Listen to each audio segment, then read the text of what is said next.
Hi everyone. Nifty இன்னைக்கு பார்த்தீங்க அப்படின்னா, ஒரு 33 பாயிண்ட்ஸ் வந்து பாசிட்டிவ்ல மார்க்கெட் முடிஞ்சிருக்காங்க.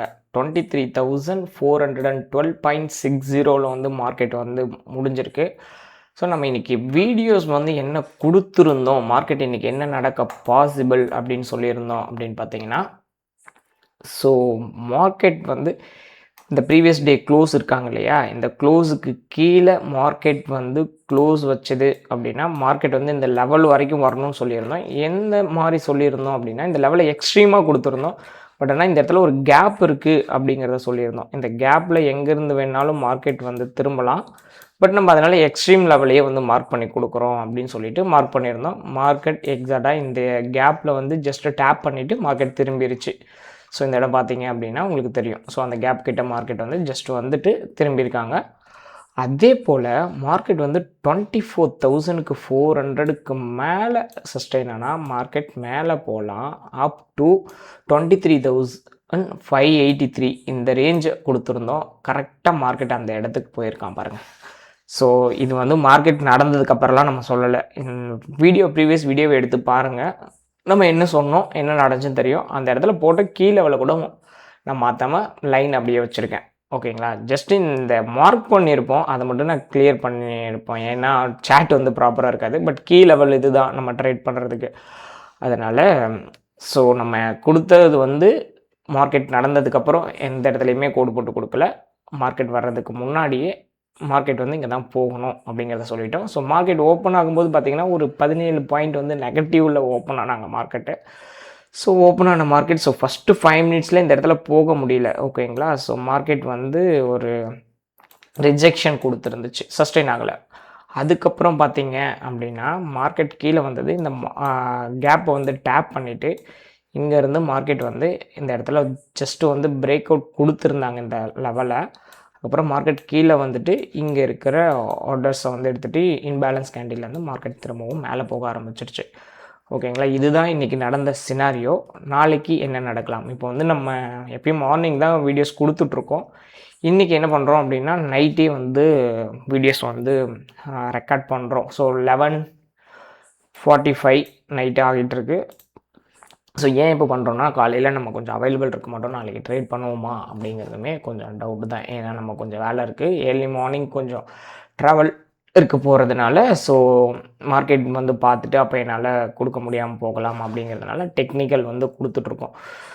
ஸோ ஸ்பெசிஃபிக்காக ஒருத்தர் வந்து கேட்டிருந்தார், நாளைக்கு கொடுத்துருங்க, நான் கொஞ்சம் பொசிஷன் வச்சுருக்கேன் அப்படிங்கிற மாதிரி சொல்லியிருந்தார். பட் கொடுக்குறோம் அப்படின்னு சொல்லியிருந்தோம். ஸோ அவருக்காகவும் ஸ்பெஷலாக அப்படின்னு வச்சுக்கோங்க. ஓகே.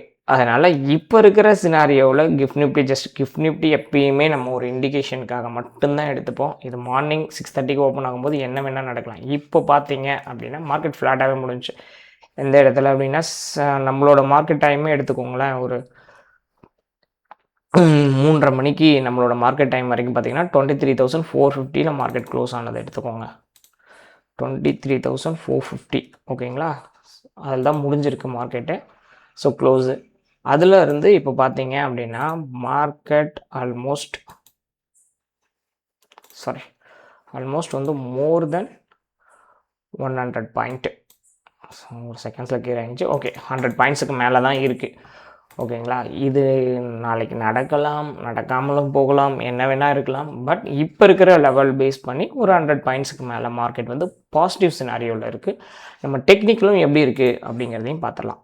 ஸோ 1 ஹவர் இது எல்லா கீ லெவலையும் க்ளோஸ் பண்ணிடலாம். கிளியர் பண்ணிவிட்டு மார்க்கெட் எப்படி போயிருக்குன்றதை பார்த்துடலாம். 1 ஹவர் 1 டேலலாம் வந்து நிஃப்டி டவுன் ட்ரெண்டு தான். இப்போது 5 மினிட்ஸில் இந்த இடத்துல இந்த மார்க்கெட் திரும்புறதுக்கான பாசிபிலிட்டிஸ் இருக்கும் அப்படிங்கிறதையும் நம்ம கொடுத்துருந்தோம். ஓகேவா? பட் அதே போல் இந்த இடத்துல இந்த மார்க்கெட் திரும்பிடுச்சு. இப்போது மார்க்கெட் அப்படியே எடுத்துக்கோங்க. ஸோ லாஸ்ட்டு இருக்கிற லெவலை மட்டும் நான் கொடுக்குறேன். மார்க்கெட் இங்கேருந்து இந்த லெவலில் பிரேக் அவுட் கொடுத்துருச்சு. மார்க்கெட் இந்த இடத்துல பிரேக் அவுட் கொடுத்துருக்கு. இந்த இடம் விக்கு தான். இந்த இடம் தான் மார்க்கெட் வந்து பிரேக் அவுட் கொடுத்துருக்கு. பட் இது எப்படி பிரேக் அவுட் பண்ணியிருக்குன்னு பாருங்கள். ஓகேங்களா? ஸோ ஒரு ஐடிஎம் இன்டியூஸ்மெண்ட்டாக நடந்து மார்க்கெட் வந்து க்ளோஸ் ஆகிருக்கு. இந்த இன்டியூஸ்மெண்ட் நடந்த இடத்துல ஒரு கன்சாலிடேஷன். கரெக்டாக? இந்த இன்டியூஸ்மெண்ட் இடத்துல ஒரு கன்சாலிடேஷன். திரும்பவும் மார்க்கெட் பிரேக் அவுட் ஆகிட்டு மேலே போனது. இந்த இன்டியூஸ்மெண்ட்டில் திரும்பவும் டேப் ஆகிட்டு மார்க்கெட் வந்து சப்போர்ட் எடுத்து நிற்கிது. ஓகேங்களா? ஸோ இதுக்கு கீழே வந்து மார்க்கெட் வர கிடையாது டெக்னிக்கல். அப்போது மார்க்கெட் இந்த லோலேருந்து ஹை கொடுத்தவன் திரும்பவும் ஒரு 50% மார்க்கெட் சப்போர்ட் எடுத்து வெயிட் பண்ணுறதுக்கு.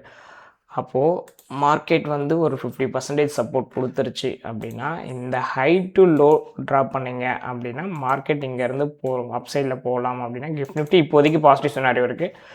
இதில் என்ன நடக்கலாம் அப்படின்னு பார்த்தீங்கன்னா, மார்க்கெட் 23,700 இது போகிறதுக்கான பாசிபிள். அது நாளைக்கே போகுமா அப்படின்னு கேட்டிங்கன்னா டைம் தெரியாது. எனக்கு வேணால் போகும். மார்க்கெட் நாளைக்கு நியூஸஸ் அதிகமாக இருந்துச்சு, நியூஸஸோட ரிஃப்ளெக்ஷன் வந்து நிறைய இருக்கிற பட்சத்தில் மார்க்கெட் வேகமாக கூட நாளைக்கு போகலாம். ஓகேங்களா? ஸோ பாசிட்டிவில் இருக்கிறதுக்கான வாய்ப்பு இருக்குது. ஏன் அப்படின்னா 5 மினிட்ஸில் மார்க்கெட் வந்து ஸ்விட்ச் ஆகிடுச்சு, ஷிஃப்ட் பண்ணிடுச்சு, அதோட கேரக்டர் சேஞ்ச் பண்ணிட்டாங்க. ஓகேங்களா? டவுன் ட்ரெண்ட்லேருந்து அப் ட்ரெண்டுக்கு வந்து ஸ்லைட்டாக மாறி இருக்குது. அதே போல் ஃபஸ்ட்டு டைம் மார்க்கெட் வந்து இந்த இடத்துல இந்த ஐடிஎம்மில் டேப்பும் ஆகிருக்கு.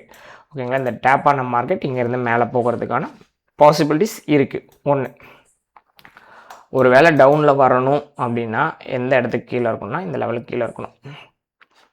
அதையும் போட்டு கொடுத்துடலாம். இந்த இடத்துக்கு கீழே இருந்தால் தான் மார்க்கெட் பெரிய லெவலில் டவுன் போகிறதுக்கு possible. So as per the technical. ஓகேங்களா? அப்போது எந்த இடம் வரைக்கும் மார்க்கெட் வரலாம் அப்படின்னு பார்த்தீங்கன்னா, டவுனாக இருந்தால் இந்த இடம், இதுதான் லாஸ்ட்டாக மார்க்கெட் வந்து ஸோ இம்பேலன்ஸ் கேண்டிலை விட்டுட்டு போன இடம். இந்த இடம் இந்த கேண்டில் கிட்ட ஏன் வச்சேன் அப்படின்னா, இது ஒரு இன்சைட் பாரு. இன்சைட் பார் வந்து எப்பயுமே வந்து ஸோ நல்ல வேல்யூவாக இருக்கும். ஓகேங்களா? இன்சைட் பாரில் வந்து ரிஃப்ளெக்ஷன் வந்து நடக்கிறதுக்கான நிறைய பாசிபிலிட்டிஸ் வந்து இருக்கும். அதனால் இன்சைட் பாரோட இண்டிகேட்டர் மட்டும் தான் யூஸ் பண்ணுவேன். இன்சைட் பார் அங்கங்கே தேட முடியாதுன்றதுனால நான் ஒரே ஒரு இண்டிகேட்டர் இன்சைட் பார் மட்டும் யூஸ் பண்ணிருக்கேன். ஓகேங்களா? இன்சைட் பாரோட சேர்த்து கொடுத்துட்றேன். இந்த லெவல் தான் மார்க்கெட் வந்து சப்போஸ் டவுனில் வந்துச்சுன்னா 23,265 இந்த ஜோன் வரைக்கும் மார்க்கெட் டவுன் நாளைக்கு நடந்தால் இந்த ரேஞ்ச் வரைக்கும் வர்றதுக்கான பாசிபிள். ஆனால் மார்க்கெட் வந்து அப்சைட் போகிறதுக்கான பாசிபிலிட்டிஸ் தான் மார்க்கெட்டில் வந்து இருக்குது ஆஸ் பர் த டெக்னிக்கல். ஒருவேளை செல்லர் பாயிண்ட் ஆஃப் வியூவில், ஏன்னா ஆப்ஷனை பொறுத்த வரைக்கும் நம்ம செல்லர் பாயிண்ட் ஆஃப் வியூலையுமே பார்ப்போம். அப்போது ப்ரீவியஸ் டேவோட க்ளோஸை பேஸ் பண்ணி நம்ம பார்ப்போம். அப்போ ப்ரீவியஸ் டேவோட க்ளோஸ் என்ன, இன்னையோட க்ளோஸ் அப்படின்னு எடுத்துக்கிட்டிங்கன்னா நாளைக்கு நடக்க வேண்டியதுக்கு 23,450 ரவுண்ட் ஃபிகராக எடுத்துக்கிறேன். அதுக்கப்புறம் பார்த்தீங்க அப்படின்னா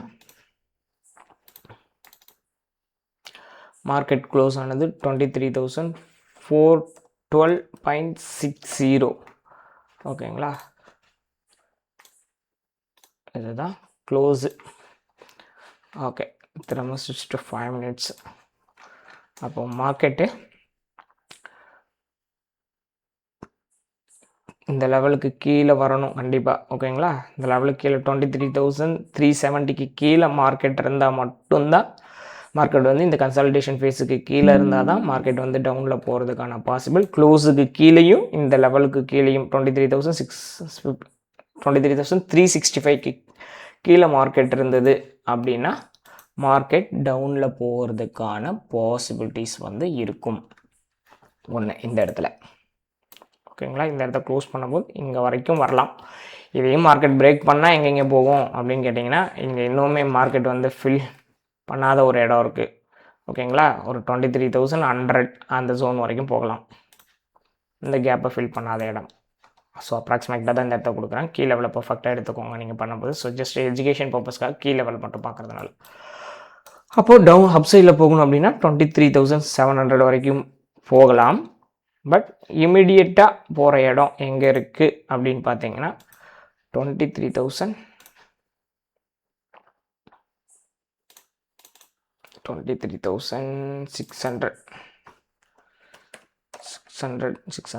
இந்த ரேஞ்ச் கிட்ட இருக்குது. ஏன்னா இந்த இடத்துல ஒரு கன்சாலிடேஷன் இருக்குது இல்லையா?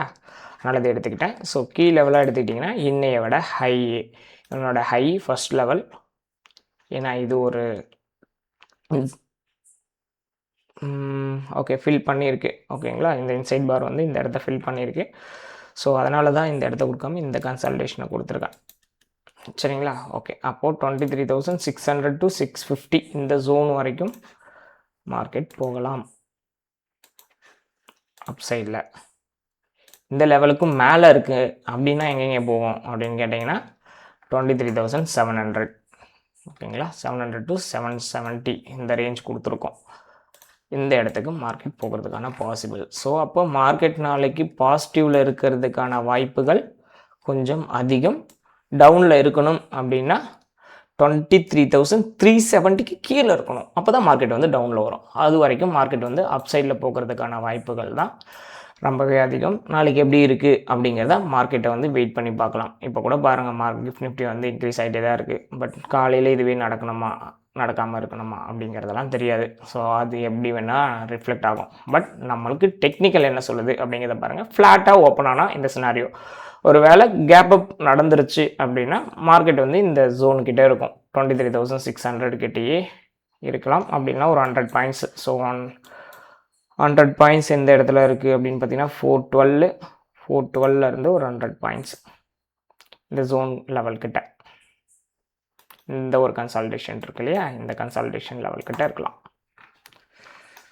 ஓகே, இந்த இன்சைட் பார் அப்போ கேப் அப் நடந்தது ஒரு 100 பாயிண்ட்ஸுக்கு மேலே கேப் அப் நடக்குதுன்னா ஒரு 480 இந்த இன்சைட் பார் கிட்ட மார்க்கெட் வர்றதுக்கான பாசிபிலிட்டிஸ் வந்து இருக்குது.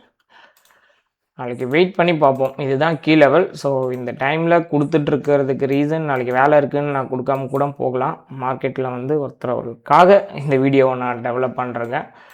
பட் அவரோட பொசிஷன் நாளைக்கு என்ன சுச்சுவேஷன் அப்படின்னு எனக்கு தெரியல. பட் ஆனால் க்ளோஸ் பண்ணால் நம்ம சஜஷன் கொடுக்க மாட்டோம் அப்படின்னு சொல்லிட்டோம். பட் எஜுகேஷனை வச்சு அவர் எடுக்கிறேன் அப்படின்னாரு இந்த வீடியோ வச்சுட்டு. பட் பண்ணாதீங்கன்றதையும் நம்ம கொடுத்தோம். பட் இருந்தாலும் அவருக்காக இந்த வீடியோ பார்ப்போம் எப்படி இருக்குது, அவரோட பொசிஷனோட நிலைமை என்னன்னு எனக்கு தெரியல. பார்ப்போம். Thank you every one.